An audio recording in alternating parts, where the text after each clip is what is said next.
ने कहा एसआईआर मात्र 4 महीने में कैसे हो सकता है, करोड़ों आबादी है। तेजस्वी जी भूल गए कि 2003 में जब सत्ता में आरजेडी थी, लालू परिवार का सीएम था, तो एसआईआर 15 जुलाई 2003 से 14 अगस्त 2003 मात्र 1 महीने में ही करा दी गई थी। तेजस्वी जी और राहुल बाबा इतने बौखलाए हुए हैं कि आने वाले चुनाव का भी बहिष्कार करने की बात वो डर कर रहे हैं। ये मताधिकार बचाओ यात्रा नहीं है, ये घुसपैठिए का वोट बचाओ यात्रा होने वाली है पूरे बिहार में।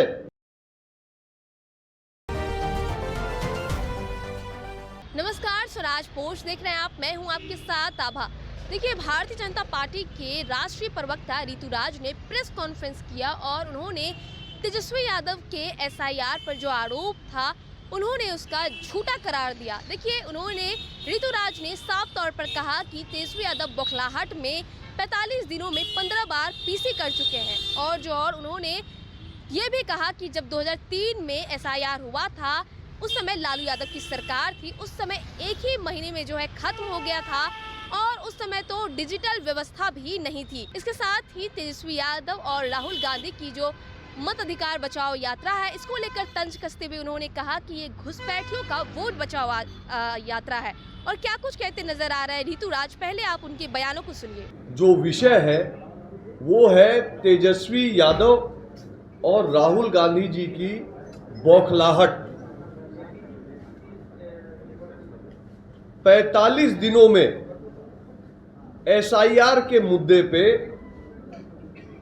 15 से अधिक प्रेस कॉन्फ्रेंस तेजस्वी यादव जी ने और राहुल बाबा ने साथ में मिलकर कर डाले। 45 दिनों में 15 से अधिक प्रेस कॉन्फ्रेंस, मतलब हर एक 2-4 दिन में कुछ न कुछ। और जब मीडिया से रूबरू हो रहे हैं तो झूठ, भ्रम और भय, इस टूल किट का इस्तेमाल हो रहा है। आप तेजस्वी यादव जी को देख लीजिए, पिछले 1.5 महीने की 45 दिन की मैं आपको डिटेल बता रहा हूं, ब्यौरा दे रहा हूं। तेजस्वी जी ने कितने झूठ बोले और कितना भ्रम फैलाने का काम किया। तेजस्वी जी ने सबसे पहले बोला कि एसआईआर पहली बार हो रहा है और सिर्फ बिहार में हो रहा है।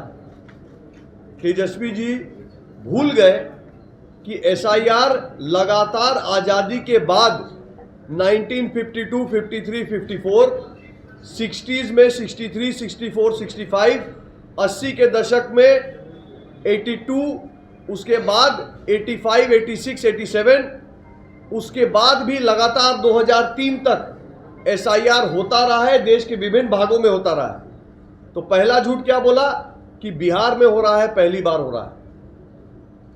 सच्चाई क्या है कि 2003 में बिहार में हुआ था, उसके पहले भी इलेक्शन कमीशन इस तरह का पुनर्निरीक्षण कई बार कई प्रदेशों में करा चुका है। दूसरा, तेजस्वी जी ने कहा एसआईआर मात्र 4 महीने में कैसे हो सकता है, करोड़ों आबादी है। तेजस्वी जी भूल गए कि 2003 में जब सत्ता में आरजेडी थी, लालू परिवार का सीएम था, तो एसआईआर 15 जुलाई 2003 से 14 अगस्त 2003 मात्र 1 महीने में ही करा दी गई थी। उस समय कोई डिजिटल टेक्निक, कोई कंप्यूटराइजेशन, कोई मोबाइल फोन की व्यवस्था नहीं थी, पर 1 महीने में एसआईआर पूरे बिहार का हो गया था। अभी तो पूरे ट्रांसपेरेंसी, पूरे डाटा, पूरे डिजिटाइजेशन और कंप्यूटराइजेशन के साथ इलेक्शन कमीशन ये काम करा रहा है। बात नहीं बनी, तेजस्वी जी ने तीसरा झूठ बोला। इस बार झूठ के साथ साथ भय फैलाने का प्रयास किया। क्या कहा? पहले आपका वोटर कार्ड छीन लेगा, फिर आपका राशन कार्ड ले लेगा, फिर आपका पेंशन बंद करवा देगा, फिर आपका नागरिकता ही निरस्त कर देगा। सरासर झूठ।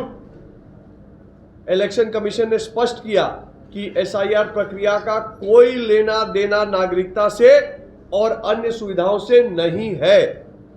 सुप्रीम कोर्ट ने भी इस बात की पुष्टि की कि नागरिकता और वोटर कार्ड दो अलग अलग विषय हैं। बात यहां भी नहीं बनी तो तेजस्वी जी ने फिर झूठ बोला, सिर्फ गरीब का वोट कट रहा है। इलेक्शन कमीशन ने जुलाई महीने के अंत में जब एसआईआर का पहले फेज का अपना डाटा दिया तो सामने बात आई कि गांव और गरीब का वोट नहीं कट रहा है।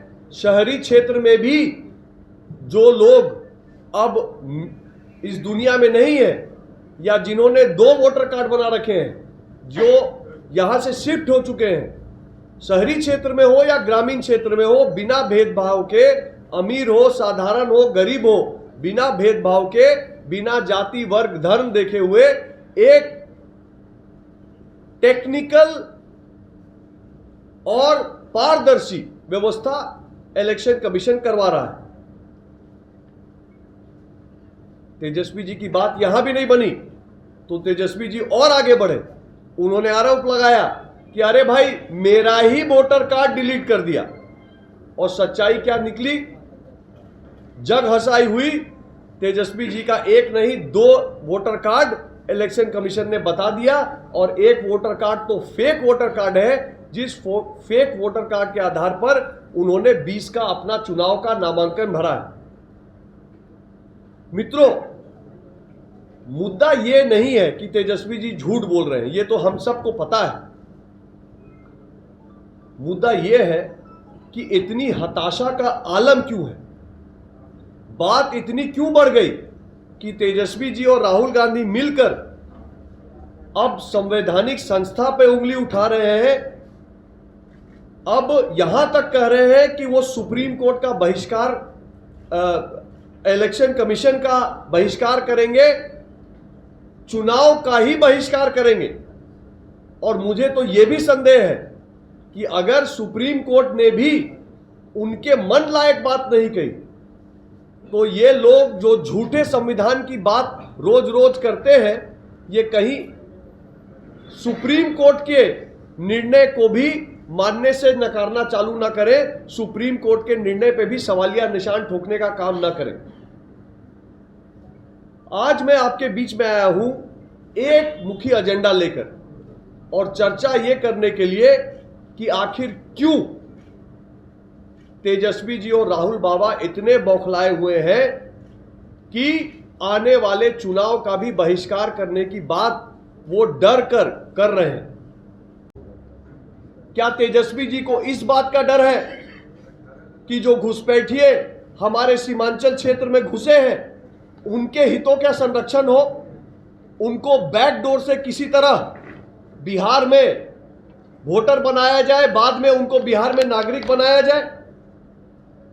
मित्रों, शर्म की बात यह है कि कल 13 अगस्त तक तेजस्वी जी और राहुल बाबा ने सिर्फ प्रेस कॉन्फ्रेंस किया है। इलेक्शन कमीशन का मैं डाटा दिखा रहा हूं, राजद ने, कम्युनिस्ट पार्टी ने, कांग्रेस ने एक भी आपत्ति दर्ज आज तक नहीं की है। एसआईआर पे कोई technical form 6, form 7, form 8 online व्यवस्था इलेक्शन कमीशन ने दी है। बीएलओ के पास फॉर्म पड़ा है। तेजस्वी यादव जी के आरजेडी के 50,000 से ज्यादा बूथों पर बीएलए हैं, लेकिन उन्होंने एक भी आपत्ति एसआईआर के खिलाफ टेक्निकल आधार पर दर्ज नहीं कराई है। वो सिर्फ जनता को भ्रमित करने के लिए, घुसपैठियों का संरक्षण करने के लिए, तुष्टीकरण की राजनीति करने के लिए ये काम कर रहे हैं। और अब तो ये भी सुनने में आ रहा है कि एक मताधिकार बचाओ यात्रा के लिए राहुल बाबा आ रहे हैं बिहार। ये मताधिकार बचाओ यात्रा नहीं है, ये घुसपैठिए का वोट बचाओ यात्रा होने वाली है पूरे बिहार में। और जान लीजिए राहुल गांधी जी, जान लीजिए तेजस्वी जी, आपकी ये यात्रा जिस जिस जिले में जाएगी वहां का आम नागरिक आपको रोक के पूछेगा कि यात्रा किसका वोट बचाने के लिए कर रहे हो, रोहिंग्या का, बांग्लादेशी का, म्यांमारी का? घुसपैठ से वोट लाकर अपनी राजनीति सेकना बिहार में नहीं चलेगा। भारतीय जनता पार्टी भी एक जिम्मेदार पॉलिटिकल पार्टी के तर्ज पर पूरी तरह से किसी भी संवैधानिक संस्था के साथ खड़ी है, किसी कानूनी प्रक्रिया के साथ खड़ी है। तो सुना आपने ऋतुराज ने क्या कुछ कहा। उन्होंने साफ तौर पर राहुल गांधी और तेजस्वी यादव पर तंज कसा और क्या कुछ कहा हमने उन्हें आपको सुनाया। बहरहाल आपकी इस खबर पर क्या राय है हमें कमेंट करके जरूर बताएं। वीडियो को लाइक करें, चैनल को सब्सक्राइब करें। कैमरामैन डब्लू के साथ मैं आभा, स्वराज पोस्ट पटना।